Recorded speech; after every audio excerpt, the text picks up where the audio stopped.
If you've ever recorded a shaky clip and wanted it to look smooth and professional, this video is for you. Today, I'm going to show you how to stabilize videos in CapCut using the desktop app, step by step, so you can clean up your footage fast without needing any advanced editing skills. This is a super useful feature for vlog clips, handheld footage, travel videos, tutorials, and any video that needs a steadier look. If this video helps you, make sure to hit the like button and subscribe for more easy CapCut tutorials just like this one.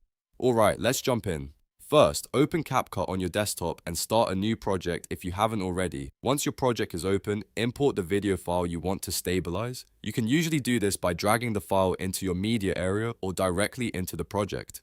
After that, drag your video onto the timeline. This is important because CapCut can only apply stabilization once the clip is placed in the timeline and selected. Now click on the video clip in the timeline so it becomes active. When the clip is selected, look over to the right-hand panel. This is where CapCut keeps most of the editing controls for the clip you're working on. In that panel, go to Video, then click Basic. Inside the Basic settings, scroll until you find the Stabilize option. Once you locate Stabilize, switch it on. CapCut will then start analyzing the clip so it can reduce camera shake and make the motion look much smoother. After turning it on, you'll see a stabilization level drop-down menu. CapCut usually gives you a few options, including Recommended, Minimum Cut, and Most Stable.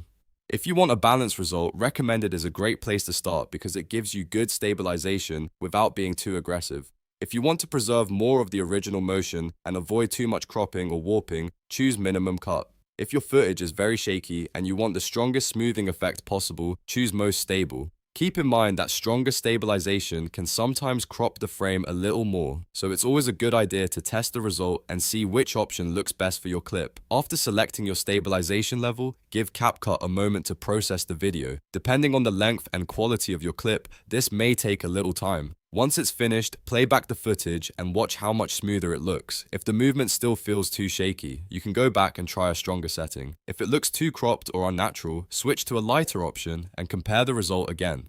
And that's it. You've now learned how to stabilize videos in CapCut on desktop in just a few simple steps. Import your clip, select it on the timeline, go to Video and Basic, turn on Stabilize, and choose the level that works best for your footage. It's one of the easiest ways to make your videos look more polished and professional. If this tutorial helped you, please give it a like, subscribe to the channel, and turn on notifications so you don't miss the next CapCut editing tip. Thanks for watching, and I'll see you in the next video.